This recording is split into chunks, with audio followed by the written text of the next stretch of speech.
nós temos que ter claro que é fundamental nesta estratégia do sionismo o controle de narrativas, como se diz modernamente.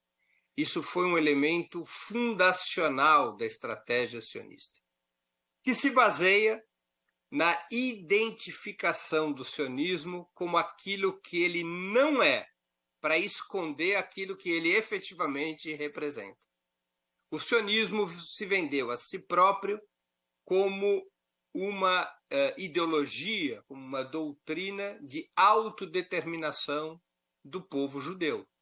O povo judeu seria, portanto, como qualquer outra das nacionalidades que lutava por sua emancipação e pelo seu direito de ter um Estado, como os demais povos coloniais que haviam sido submetidos à colonização europeia nos séculos anteriores. O sionismo surge no final do século XIX com esse discurso. Para além de uma ideologia de autodeterminação do povo judeu, como uma nacionalidade, como uma ideologia de autodeterminação nacional, o sionismo se vendia também como uma proteção histórica aos judeus que tinham passado por muitos séculos, por 15 séculos, ali no final do século XIX, de uma brutal perseguição, a perseguição antissemita, cuja origem reporta aos primeiros séculos da era cristã,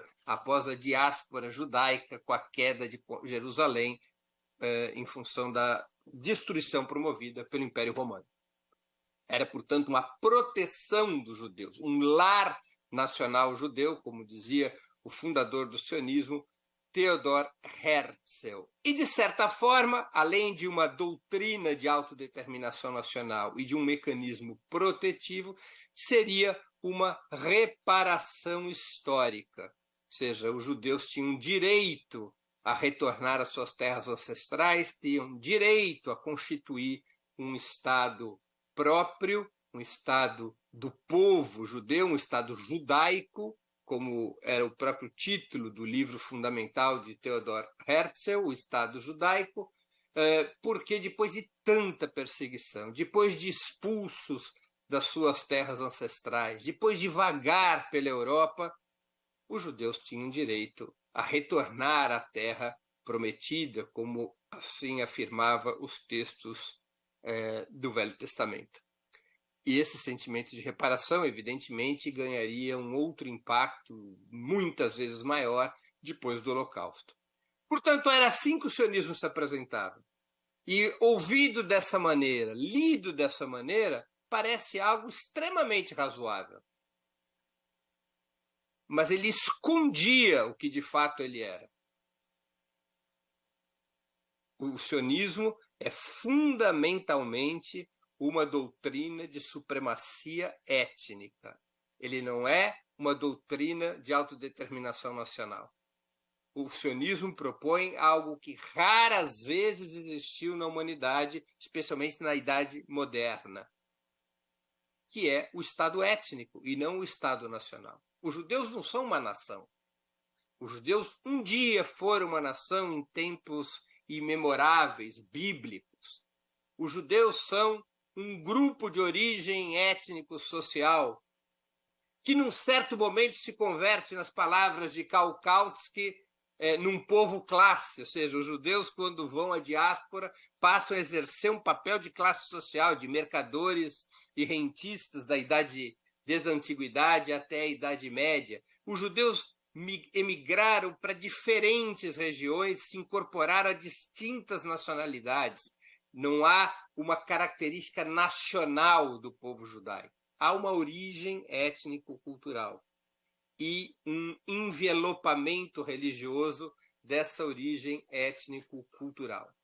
Na Idade Moderna, repito, nós tivemos pouquíssimos casos, e com a formalidade do sionismo, eu creio que nenhum caso, a professora Arline poderia me corrigir se eu estiver errado, de um Estado étnico que constitui sua estrutura a partir da supremacia de uma etnia sobre todas as demais. É uma caracterização racista de extrema profundidade. Nem sequer a África do Sul, do apartheid, tinha essa característica institucional de Estado étnico. Nem sequer a África do Sul do apartheid. Do ponto de vista jurídico, pasmem, nem o nazismo tinha essa caracterização étnica. Tinha essa caracterização discursiva da raça superior, dos arianos, de um Estado que deveria ser polido, limpado das minorias sujas, entre as quais os judeus, mas ele não tinha uma estrutura jurídica etnocentrada. Apenas o sionismo iria criar isso. E além de um Estado étnico, um Estado colonial, porque quando se propõe criar o Estado judeu, esse Estado racial e não nacional, a construção desse Estado se faz na Palestina, que era ocupada por outro povo, pelo povo árabe palestino. Ali, por volta de 1880, havia como 400 mil pessoas naquela região, 85% eram árabes palestinos. Os judeus representavam alguma coisa como 7 ou 8%, inserido naquela sociedade, convivendo com os muçulmanos, e convivendo com os cristãos, e convivendo com outros grupos, mas ali havia uma maioria árabe-palestina de séculos. E, portanto, para construir o Estado judeu naquela região, o Estado étnico foi se transformando num Estado colonial.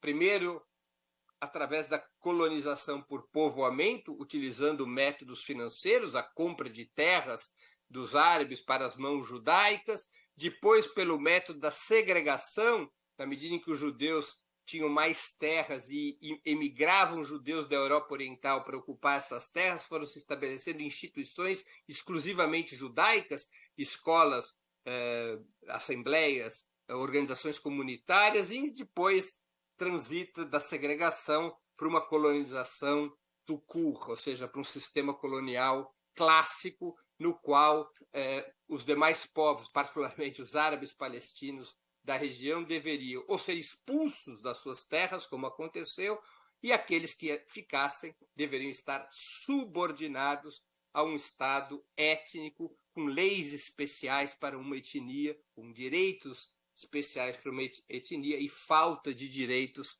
para as demais etnias. Essa realidade do sionismo, ela foi sendo ocultada ao longo do tempo por uma gigantesca operação narrativa, que é anterior à Segunda Guerra Mundial e que, evidentemente, depois da Segunda Guerra Mundial, ganha proporções absurdas. O Holocausto é apropriado pelo sionismo para a construção dessa guerra de narrativas. É um álibi para que o sionismo pudesse exercer plenamente seu papel racista e colonial, para que o sionismo pudesse implantar o seu plano de limpeza étnica, cujo evento essencial até hoje tinha sido o Nakba, de 1948, com a expulsão de 700 mil palestinos, e tudo isso feito em nome da reparação histórica do Holocausto, em nome da reparação histórica do antissemitismo, em nome da identificação de uma corrente política ideológica com a própria identidade judaica, ainda que fossem bastante expressivos os setores judaicos, pelo menos até a Segunda Guerra Mundial, e mesmo depois, que eram contrários a essa corrente política profundamente reacionária, racista e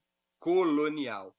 Essa operação é feita com a ajuda, com o peso decisivo da indústria cultural e dos meios de comunicação, particularmente da indústria cultural e dos meios de comunicação dos Estados Unidos e de determinados países da Europa, como a França e o Reino Unido, e também de outros países, especialmente na Alemanha reconstruída, na Alemanha Ocidental e depois na Alemanha unificada, do pós-guerra.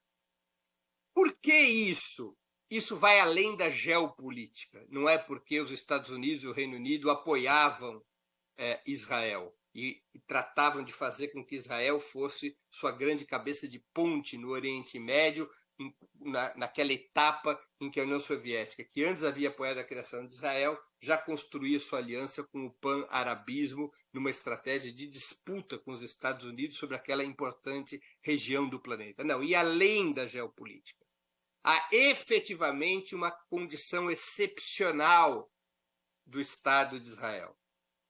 No sistema imperialista que é liderado pelos Estados Unidos, os demais países, dirigidos por suas burguesias internas, recebem comandos que podem ou não aceitar. Mas nenhuma dessas burguesias internas, nem mesmo as burguesias europeias, tem qualquer influência na vida interna dos Estados Unidos, na hegemonia da burguesia norte-americana sobre o seu próprio Estado. A burguesia francesa ou britânica não tem qualquer influência nos Estados Unidos, para não falar das burguesias periféricas como a brasileira, a argentina ou a colombiana. Elas não têm qualquer incidência sobre a vida dos Estados Unidos, mas Israel tem. Israel tem uma situação excepcional, uma excepcionalidade que nos deixa sempre diante da seguinte pergunta: são os Estados Unidos que mandam em Israel ou Israel que manda nos Estados Unidos? Porque a relação é de mão dupla.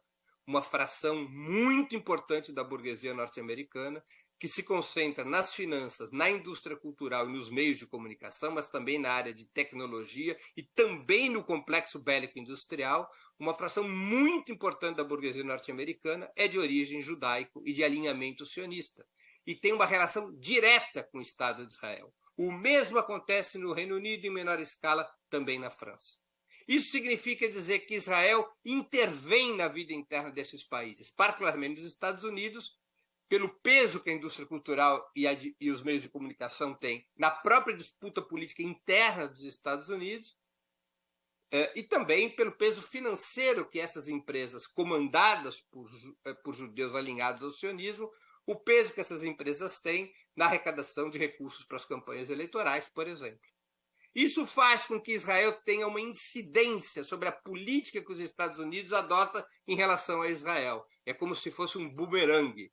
A ordem de comando é emitida a partir de Israel, disputa espaço nos Estados Unidos e retorna pela relação dos Estados Unidos com Israel. E isso tem uma consequência, um reflexo muito importante, muito relevante na maneira como se constrói a narrativa sobre Israel no mundo, na maneira como se comportam os meios de comunicação.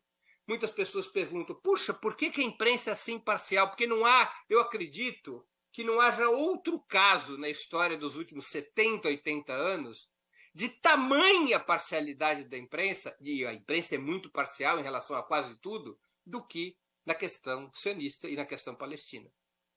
A parcialidade é brutal, ela é destruidora, ela é escancarada em favor do Estado de Israel. Basta ver a cobertura da atual situação.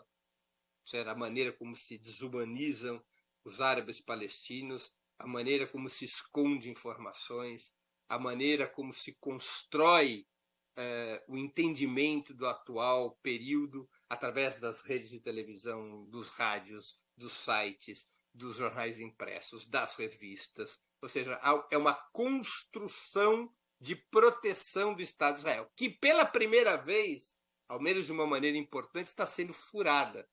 Acho que há um problema de cálculo dessa vez, que eu acho que houve uma subestimação do sionismo sobre a velocidade da informação nos tempos das redes sociais e da informação direta que é gerada no próprio teatro de operações. Porque antigamente não se tinha acesso tão rápido às imagens e fotos das desgraças provocadas pelas agressões sionistas. Essas imagens elas demoravam para chegavam controladas pelos grandes monopólios de comunicação. Dessa vez, não, essas imagens não são possíveis, não é possível deter o fluxo dessas imagens para o exterior. E isso vai provocando uma comoção mundial, e uma comoção mundial contra as práticas genocidas do Estado de Israel. De toda maneira, nós temos aí uma disputa informacional gigantesca, uma luta pela liberdade de informação que nos é tolhida nesse momento. a liberdade de conhecer a verdade sobre o que ocorre na Palestina, sobre o genocídio praticado por Israel contra o povo palestino, particularmente na faixa de Gaza. Esse tolhimento da liberdade de informação, ele representa uma enorme pressão nas sociedades fora de Israel, incluindo o Brasil, significa uma enorme pressão sobre as mais distintas frações da nossa sociedade, incluindo o próprio parlamento, uma pressão brutal dos meios de comunicação para que haja um alinhamento, se não abertamente favorável ao Estado de Israel, um alinhamento à teoria dos dois demônios, que de toda maneira poderia enfraquecer a solidariedade à resistência palestina. Portanto, há uma guerra informativa além da situação militar e de genocídio na Palestina. Uma guerra informativa que aqui no Brasil nós temos que travá-la com todas as forças para caracterizar muito bem caracterizado o que lá ocorre e a professora Arline com muita propriedade identificou. Nós não estamos diante de um conflito regular entre um Estado e uma organização, como tenta expor majoritariamente a imprensa corporativa, entre o Estado de Israel e o Hamas. Nós não estamos diante de uma situação de autodefesa, de um Estado que foi agredido por um grupo terrorista, como diz a imprensa corporativa, e muita gente, de maneira ingênua ou amedrontada, repete. O que nós estamos vivendo ali naquela região é um novo episódio de um longo conflito entre um Estado racista e colonial e um povo colonizado que luta pela sua emancipação. Como outros povos colonizados lutaram pela sua emancipação, incluindo o próprio povo norte-americano, que em armas pegou para se libertar do colonialismo britânico. Afinal de contas, a independência norte-americana é chamada pelos próprios norte-americanos e com muito orgulho de Guerra da Independência, e não Acordo da Independência, de Revolução Americana, e não de Pacto Americano, porque os norte-americanos, como todos ou quase todos os povos coloniais, em um determinado momento da sua história, para se libertarem, recorreram ao direito sagrado, aliás, direito estabelecido nas normas internacionais, o direito dos povos colonizados à insurreição e à rebelião. Todos os povos trilharam este caminho, porque os estados coloniais quase nunca deixam outros espaços que não seja o da insurgência.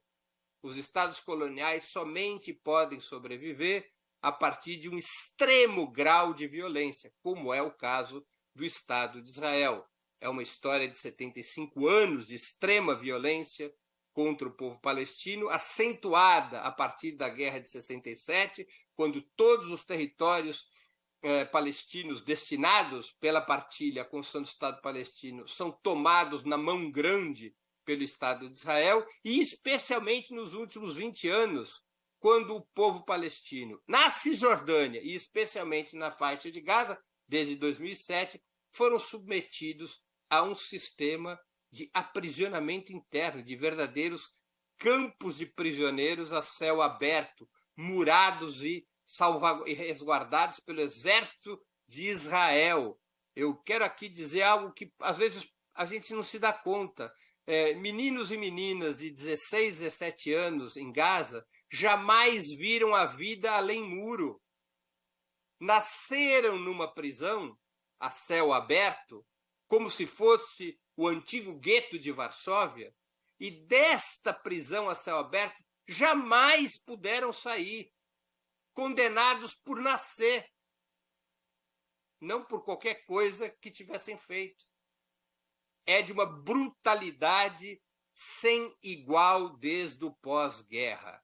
Não há nada parecido no pós-guerra. O regime sionista é a expressão mais brutal de dominação que o mundo conheceu no pós-guerra. É mais cruel que as ditaduras militares sul-americanas, é mais cruel que a África do Sul do apartheid. É um regime racista e colonial que deve ser desmascarado como inimigo da humanidade. O regime sionista não faz parte do concerto democrático de nações. O regime sionista é um regime pirata, fora da lei, que desrespeita as resoluções das Nações Unidas e sobrevive como o último e único Estado colonial do planeta. E esta disputa de narrativa deve ser feita, porque eu vejo muita gente, de maneira ingênua ou amedrontada, repito, comprar esse peixe podre que é a ideia dos dois demônios. Estamos diante de um governo reacionário, violento, racista até, de Netanyahu, contra uma organização terrorista, desumana, que é o Hamas. Temos que tomar distância desses dois personagens e defender uma paz abstrata, que seria algum meio do caminho entre esses dois monstros, e desta maneira é analisada a situação que lá ocorre. Eu me recuso a achar essa ideia sequer aceitável como referência, como paradigma de discussão. Esta ideia é uma embromação construída pelo próprio sionismo, porque o sionismo tem muita sofisticação na sua estratégia narrativa. Ou seja, ele cria, além da situação, da defesa do que faz o Estado de Israel, cria também a leal oposição à Vossa Majestade, ou seja, cria uma narrativa de oposição que não machuque a identidade do próprio sionismo a partir de lógicas como a teoria dos dois demônios. Eu não tenho dúvida nenhuma, e assim quero encerrar, eu não tenho dúvida nenhuma sobre o que se trata naquela situação, e eu falo com muita tranquilidade, entre outras razões, por ser uma pessoa de origem judaica, de uma família judaica que imigrou da Europa Oriental. Sou a segunda geração de brasileiros. Os meus avós, por mãe e por pai, vieram da Europa Oriental. A minha família foi destroçada no Holocausto, especialmente a família da minha mãe. Ela foi assassinada quase toda durante o Holocausto. Várias das irmãs da minha avó foram mortas porque participaram da resistência ao Holocausto. E nessa condição eu digo que não pode haver qualquer dúvida sobre o que ocorre ali naquela região. É a luta desigual, é a luta, uma antiga e desigual luta de um povo colonizado à força contra um Estado colonial e racista que busca empreender a sua própria solução final, com a consolidação do Estado colonial de Israel. Eu creio que, diante de uma situação como essa, não cabem medidas diplomáticas triviais, não cabe um olhar trivial. Não se pode ter qualquer tipo de relação com um regime colonial e racista dessa natureza. Penso eu, embora compreenda determinadas questões diplomáticas que o Brasil possa estar enfrentando, especialmente em relação aos brasileiros que estão na faixa de Gaza, penso eu que a perspectiva do governo brasileiro deveria ser a da ruptura de todas as relações com o regime colonial e racista de Israel. Deveria ser o de liderar a América do Sul e a América Latina nessa direção. A única maneira de parar a mão assassina do Estado colonial de Israel é esse regime ser tratado como um pária, ser tratado como foi tratada a África do Sul no período do apartheid. A única maneira de deter a mão assassina de Israel é submetê-lo a um isolamento total na comunidade internacional. Criar uma situação em que seja incontornável a manutenção do regime sionista. Criar uma situação na qual o sionismo possa ser derrotado em ampla escala, de forma definitiva e estrutural, como todas as correntes racistas que o antecederam o foram. E oxalá isso seja possível com a menor quantidade de vítimas que se puder. Agora, o sionismo, e isso nós temos que ter claro, o sionismo e sua criatura, o regime sionista, o Estado colonial de Israel, esse sistema de ideias e força, ele precisa ser enfrentado por todos aqueles que acreditam na democracia e na perspectiva humanista da civilização. Muito obrigado.